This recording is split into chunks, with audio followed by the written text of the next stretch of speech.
welcome to Telesur English. I am Estefania Bravo in Quito, Ecuador. This is from the south.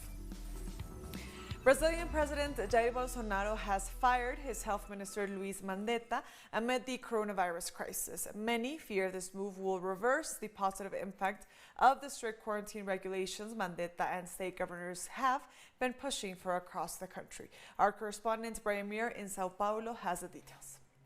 Brazil's far-right president Jair Bolsonaro has just fired his most popular minister, Health Minister Luis Mandetta, who has been polling with over double the support rate of the beleaguered president.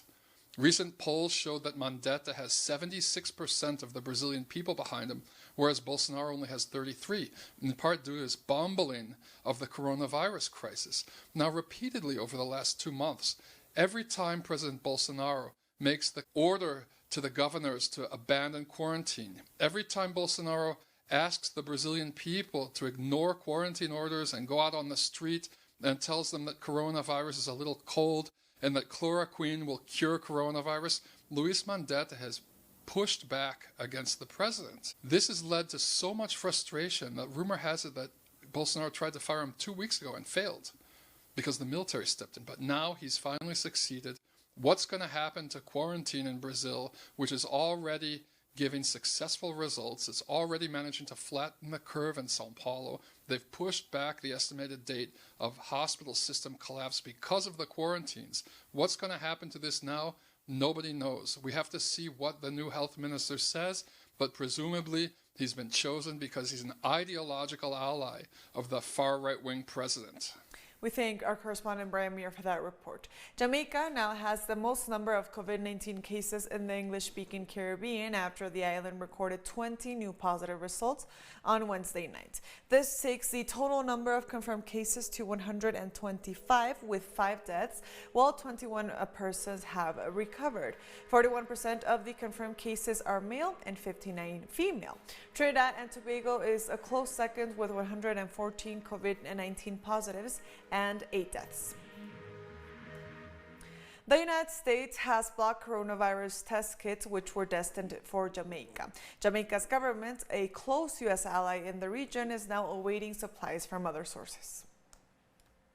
We had some delays, I'll admit, because we had some supplies coming out of a particular country, and those supplies were blocked for the particular country and by the country. Which country? The U.S. of course. You've heard the laws. You've heard the laws by the position thing.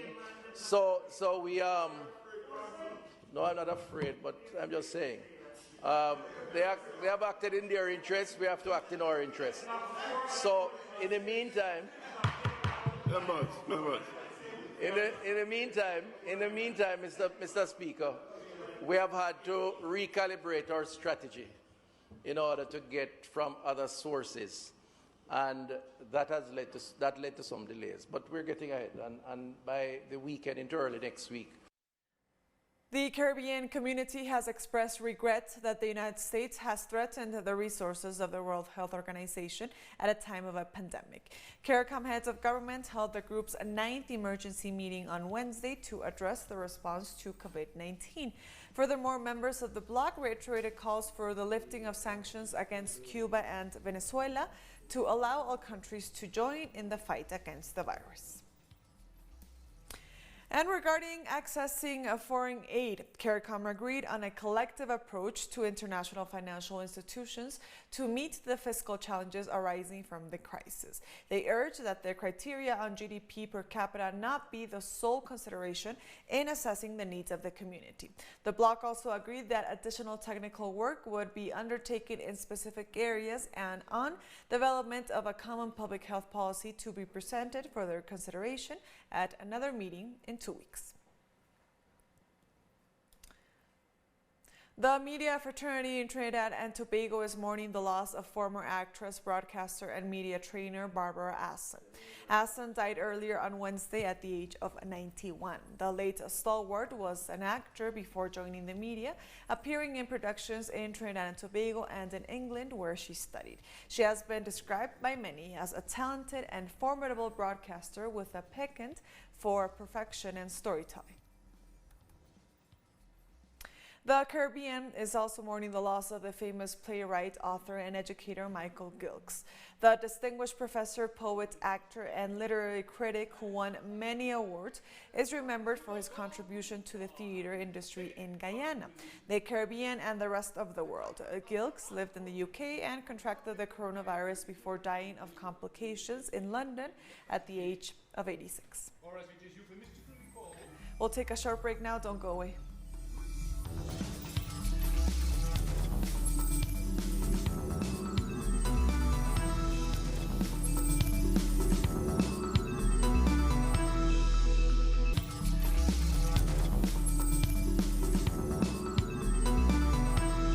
Welcome back to From the South. More news now. Ecuador's COVID-19 cases have skyrocketed to a whopping 8,225, while the government's official death toll stands at 403. But authorities in the worst-hit province of Guayas have said that around 6,700 people have died in the first 2 weeks of April. Our correspondent, Denise Herrera, in Quito, has more.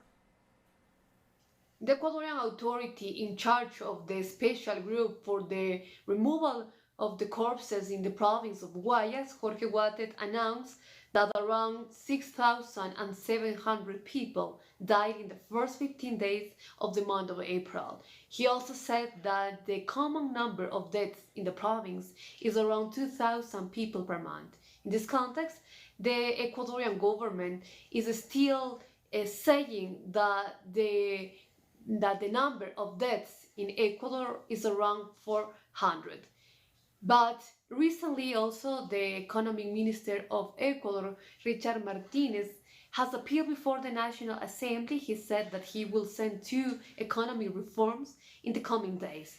But most of the assembly members of Ecuador are rejecting these economic measures. Why the people of the assembly are rejecting these measures? They said that the government is not thinking in all Ecuadorian rights, but they also said that the government is protecting their interests. In this context, the Ecuadorian health sector is still denouncing that they need all the medical equipment to face in the first line this health crisis. Ecuadorian President Lenín Moreno announced a number of new economic measures recently that will allegedly help combat the mounting crisis caused by COVID-19. The Ecuadorian government has proposed new economic measures to face the health crisis caused by the novel coronavirus. Among them is the renegotiation of Ecuador's foreign debt and the creation of a national fund of humanitarian assistance.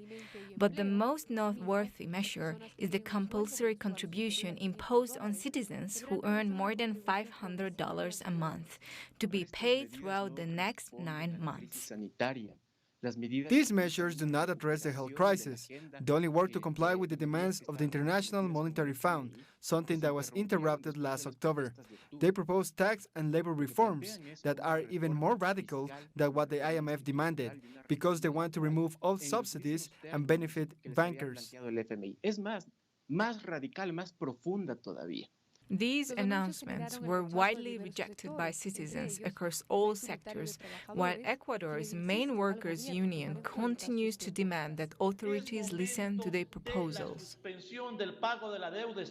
It's time to stop paying our foreign debt. The state pays $12 billion a year, which could be used to help Ecuador overcome this crisis and to pay off the salaries of public workers, many of which remain unpaid. There were also recent revelations that 265 families have offshore accounts, so we need to tax them to generate income.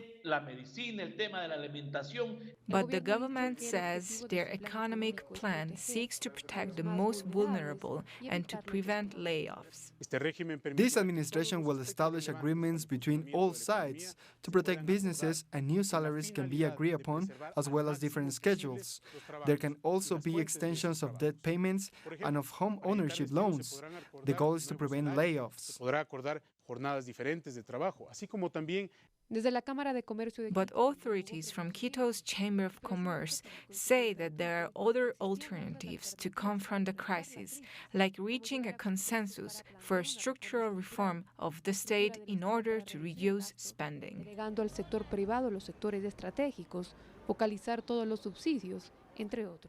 Moving on to Colombia, where a temporary hospital is being set up in one of the country's most important convention centers to house patients who are not infected with COVID-19. The hospital in the Corfeiras Convention Center in Bogotá will initially have 2,000 beds and is designed to treat patients of a low medical complexity in order to allow other city hospitals to focus on COVID-19 patients. The center will focus on childbirth, internal medicine, and post-surgical care, and will be equipped with 2 spaces for minor surgical procedures and a delivery room. People in Chile are raising concerns over the government's desire to reactivate the economy at the expense of their health. Authorities have discarded the possibility of a national quarantine, as they also announced a new economic plan to benefit small and medium businesses. Montserrat is waiting for her patients. Her appointments are spaced out to maintain social distancing. I cannot work from home. I need to be here for my patients. But there has been a marked decrease in numbers. She lives in a neighborhood with mostly senior citizens. Taking care of their pets is not advisable right now, but despite a slow economy, she does not trust the recent announcements made by the government.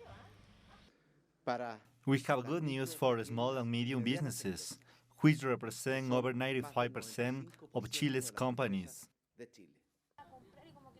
The government is now offering credits with 0 interest rate. We haven't considered doing this because, to be honest, one must always look at the small print. It's hard to believe their offer.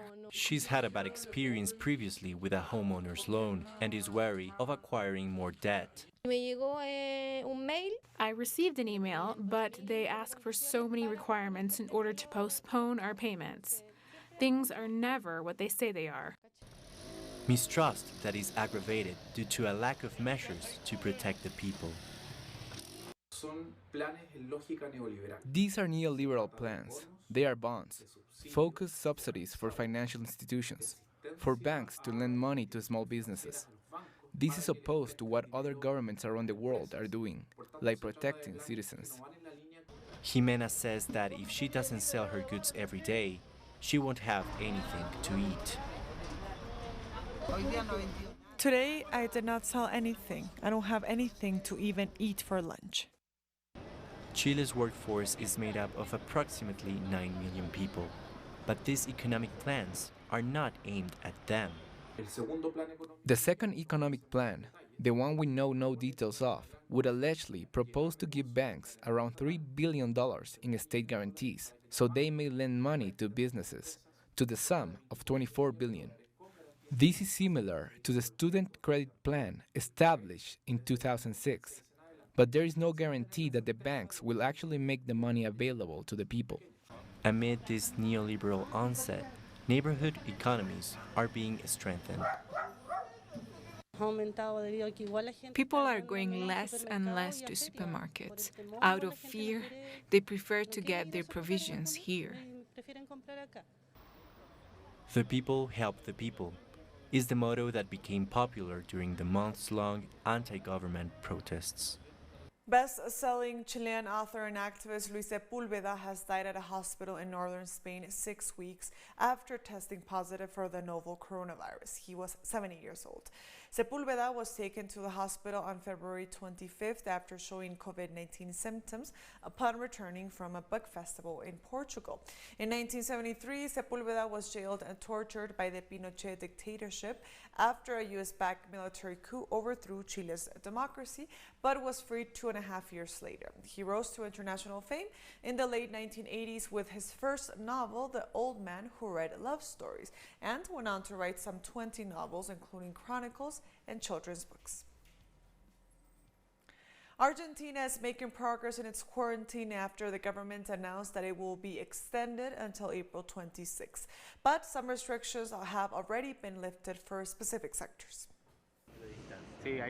A number of activities deemed essential are being restarted, particularly in the food, financial, and transport sectors.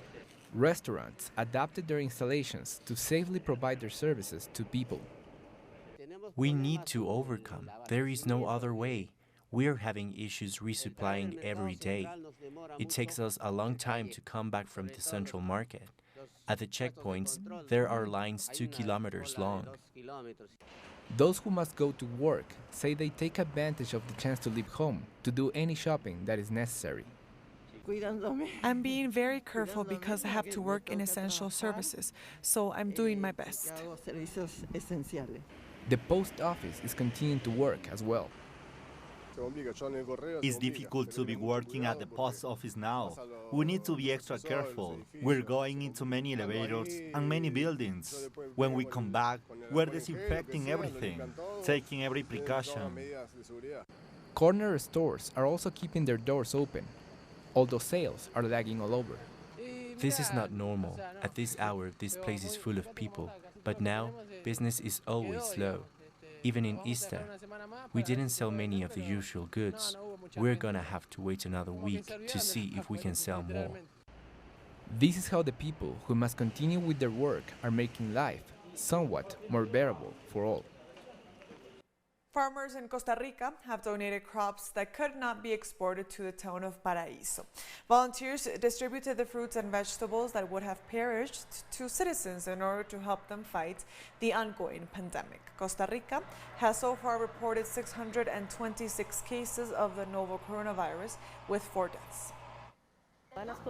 They donated all the things they had left from their harvest to us so that we could meet the needs of the town of Paraíso. We knew that there would be a lot of perishable fruit and vegetables left over, which are mainly exported to Europe and the United States. So we've decided to launch a solidarity campaign to help all of those vulnerable families who are having a hard time at the moment. In South Africa, a team of doctors from a Johannesburg public hospital have designed a coronavirus protection device for healthcare workers. The plexiglass box, dubbed Into Box, covers only the top part of the patient's body from the shoulders upwards. It has covers for the openings, creating a protective, transparent, but accessible box that shields workers from dangerous respiratory droplets. South African companies have sponsored a first batch of 500 Into Boxes, costing under $200 each for public and private facilities around Johannesburg. The idea is that this box will create a seal around the patient so that whatever further procedures are needed will happen inside the box. For example, if you have to suction down the tube, you have to disconnect the patient from the ventilator, and if they cough, that's a very dangerous thing for staff. So by ensuring that all of that occurs inside the box, you're actually isolating the patient in a container. The virus cannot spread to your other patients, it cannot spread to your staff, so everybody is more protected than they would usually be. We'll take a short break now. Join us again after this.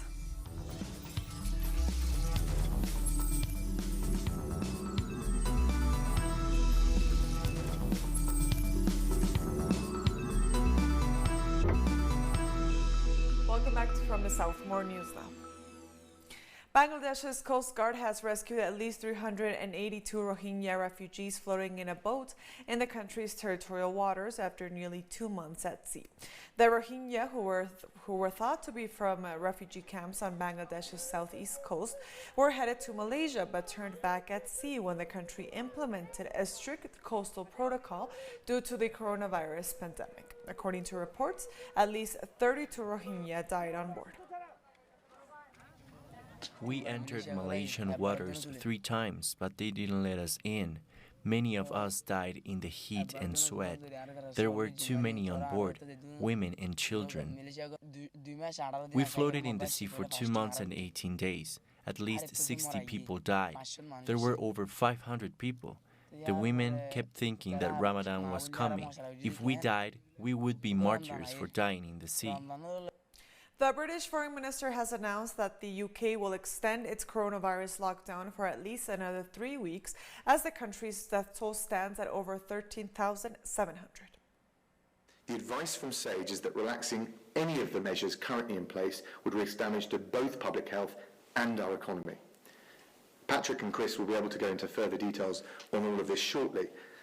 But based on this advice, which we very carefully considered, the government has decided that the current measures must remain in place for at least the next 3 weeks.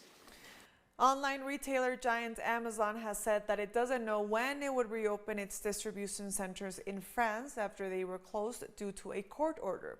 Amazon France closed its centers on Thursday in response to a ruling stating that the company must limit deliveries to essential goods pending a review of anti-coronavirus safety measures for its staff.